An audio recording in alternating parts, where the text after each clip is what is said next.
guys, how are you doing? I'm so excited to be with you guys in this video, and if you're new to my channel, hi there, please remember to like, share, and subscribe. And if you're a returning subscriber, I'm so excited to have you here with me as we continue on this journey, that we're on together.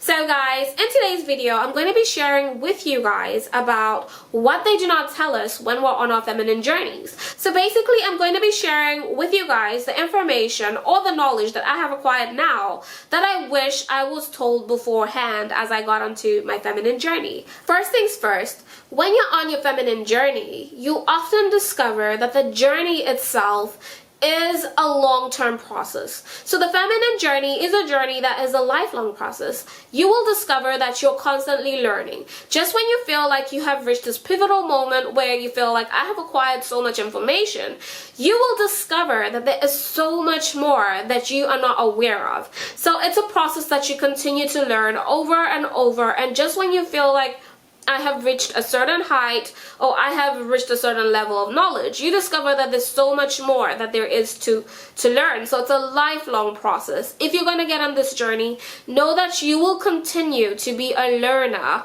in this process all your life. You will never be an expert, and that is, I think, the beauty in this process is the process of constant discovery. Number two, the feminine journey is often a lonely journey. It is a journey that you'd have to take by yourself. Unfortunately, it is not a journey that you'd really be able to carry friends along. You would be able to guide your friends about this process. You will be able to share your knowledge. But in order for you to get onto this journey, you'll have to journey it by yourself. So along the way, you will discover that you're going to lose a lot of friends, especially because you will discover that you're no longer in alignment with some of the beliefs that your friends had prior. So some of the beliefs that you had prior, you will no longer align with those beliefs. You will discover that a lot of people will not align with what you newly believe in, or certain concepts or certain belief systems that you have taken on for yourself. So therefore, you will discover that the journey is often lonely.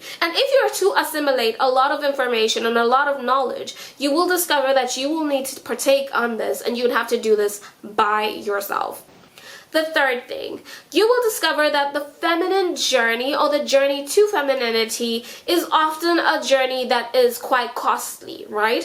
And I feel like this is something that a lot of people don't tell us from the get-go when we're getting onto this journey, but you will discover that it will require you to get some form of investment, to make some form of investments. So be it financial investments. In fact, a lot of investments, if I'm being honest with you, are financial investments. So you will, of course, embrace your, hygiene in terms of embracing a more hygienic path. So you'll dive into taking care of your skin a little bit more. When it comes to clothing, you will tend to look at maybe a different set of clothing. So from the fast trend outfits that you normally used to go for, you'll discover that you would want more classy, elegant clothing that is not exactly fast fashion, but mostly timeless pieces, which will be a bit of a financial investment. And even for just the knowledge that you are acquiring, you will discover that you may need to read a lot of books,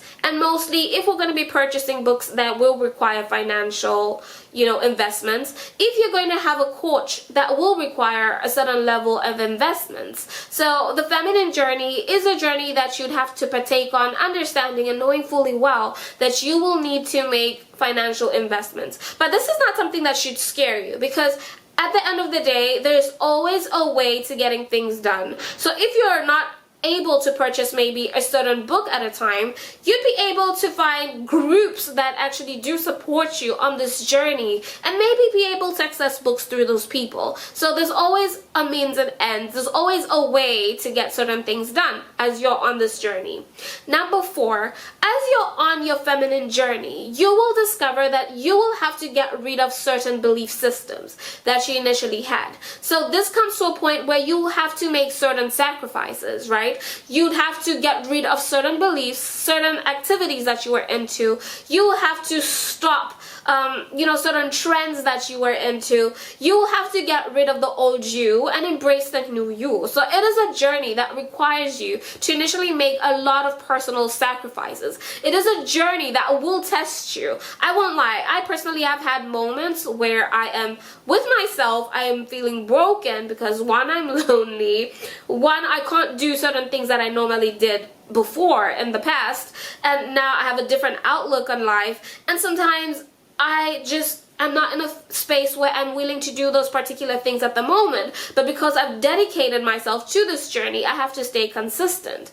So therefore, another thing that happens when you're on your feminine journey, and I think this is going to be my 5th point, when you're on your feminine journey, you will discover that it is a journey that may sometimes isolate you in terms of dating, because the quality of people that you're looking for no longer align with what you previously stood with. So if you're a person who liked, the gangster guy, the guy who's all over the place, a certain type of guy, you will find yourself in a space where you may actually now value something different.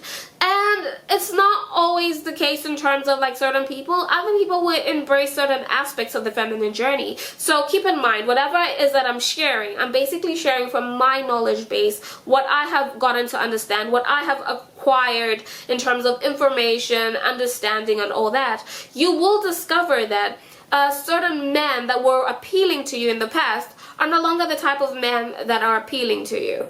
And you will discover that maybe the type of man that you may find appealing is not a man that is easily accessible to you. So maybe it's a man who is in the corporate space. Those men are often busy, so it may be difficult for you to interact with those men at that moment, and you'd have to push yourself out of certain spaces. So for a while, it may be a space that is a bit lonely. It may be a space that you'll have to sit with yourself for a very long period of time before you have a partner, especially if you're a person who loves to be booed up or a person who loves to have a partner most times. So you will discover that you may need to be by yourself. But again, I don't see that as a bad thing. I see that as a good thing, actually, because when you're with yourself or when you have to be by yourself, this is a great time to actually acquire a lot of knowledge, a lot of information, to work on yourself, to work on certain things that you believe in, to work on certain concepts that you have. This brings me to my 6th point. When you're on your feminine journey, you'll discover that you'll have to embrace your spiritual side. So what do I mean by this? I mean that when people who are in their feminine are people who have embraced their spirituality. So it depends on where you're from or what beliefs you have. But what I'm trying to say is you have to be aligned within yourself. You'd have to be a person who is aligned with their what can I say? You have to be a person who aligns with their consciousness, a person who believes in their intuition. You have to be able to let your intuition guide you and trust that you are not guided wrongly. Because again, for me personally, as a Christian, as I always say, we are spiritual beings in our physical body, here to have a physical experience. But therefore, whatever it is that we experience is first manifested in the spiritual realm and is experienced in the spiritual realm before it is manifested or seen in the physical or the 3D world. So when you're a person who's intuitive, you're able to pick up on certain things right before they happen. So for instance, if you're going to be meeting someone, you'll be able to pick up on the fact that, is this the right person for me? Should I entertain this person? Should I be in a space with this person? Do I feel safe to be in the space with this person? 7th point. When you're on your feminine journey, you will discover that it is a journey that often does not allow you to share with other people, because a number of beliefs that you may have or a number of core values that you may embody, a lot of people will frown upon them. A lot of people will look at you different. A lot of people will look at you weird. So it's best, if you want to stick to this journey or to get onto this journey, you're better off being silent and zipping your lips. Keep whatever it is that you're going through in terms of like this new journey, this new path that you have chosen, keep it to yourself. Because when you keep it to yourself, no one would take you out of alignment. No one would take you off that path. But when we often share, people are going to frown upon certain beliefs that we have developed. People are going to look at us differently, and people are going to like wonder, why is she seeing the world this way, or who does she think she is? So if you want to be in a state where you're able to work on yourself without judgment, it is best that you keep this journey to yourself. Another thing, so this should be my 8th point, when you're on your feminine journey, you will discover that may not exactly be desirable to the average man. But I feel like I did dive upon this earlier, but the average man will not find you desirable. They may admire you because, I mean, you may look appealing, you may not look like the average person, but they may not desire to approach you. Why? Because when they look at you, quote unquote, they may put you in a certain category. They may look at you and say, oh, she's maybe, you know, this type of lady who may want this or may expect this. So you have to be ready to embrace the positive as well as the negative, because in as much as the journey is beautiful and it comes with so many positives, so many up and ups, it also comes with so many negatives, so many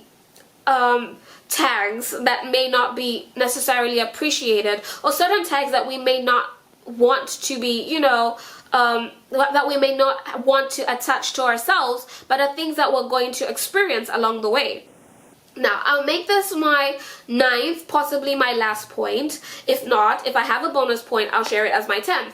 Now, the feminine journey is going to be a journey that will test you. So you will find yourself in spaces where you have to be in your masculine, but because you're on this journey, you equally need to embrace your feminine. So remember, the world that we're in is a fast-paced world. It's a corporate world, or it's a world rather where everybody is working, everybody is trying to get by. So in most instances, you will have situations that you are placed in states or in situations where you would have to be in your masculine, but then you also have to be in spaces where you're able to embrace your feminine. So you have to learn to separate your masculine from your feminine. And if you're starting on this path and you're by yourself and you're trying to do it all, you will discover that you're in many instances challenged within which space you should be in, because a part of you wants to be in her feminine, but a part of you needs to be, or is required to be, in her masculine.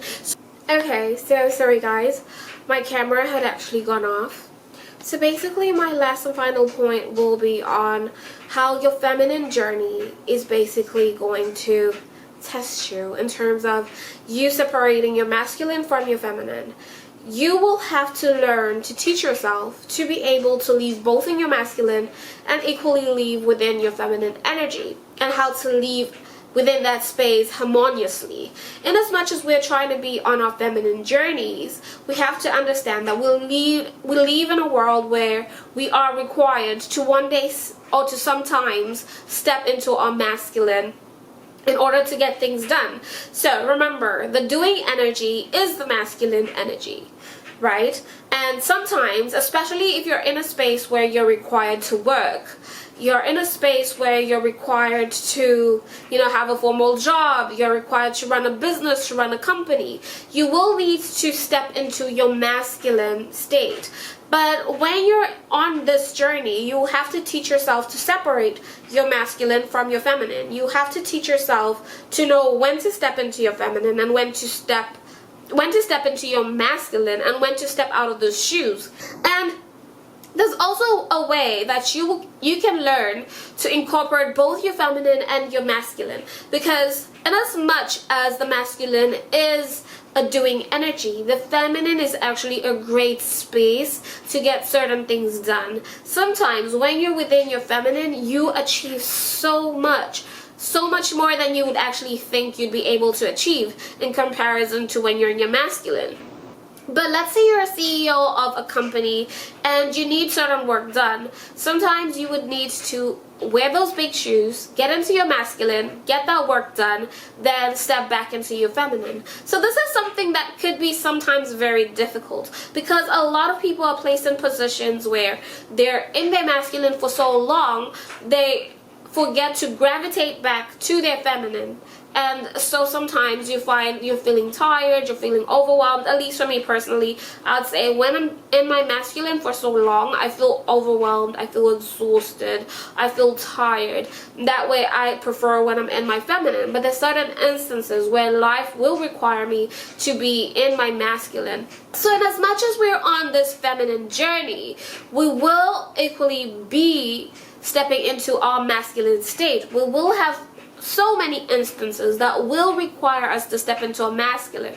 That's why it is important to literally train yourself or teach yourself to step back into your feminine. Once you're done with your masculine, take off that state, get back into your feminine. And some ways that you could do this is by taking nice soothing baths, by going to the spa, by playing certain music, by indulging in self-care. All those things can take you back by, you know, asking for help, all those little things. So this is like basically what I wanted to share with you guys that I feel is not mostly shared with us, especially when we're on this journey. And I'm speaking for myself again. So I'm asking if you're a person who feels there's certain things I've missed out on, please remember to share in the comment section.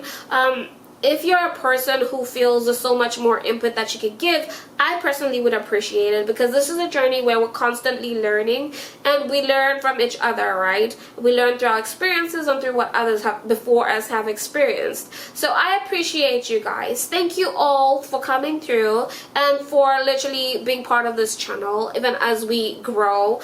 I won't lie, it's difficult to start afresh and expect to grow from there, but I believe that we will be able to grow one day soon enough. So I love you guys to the moon and back. Remember, like, share, subscribe.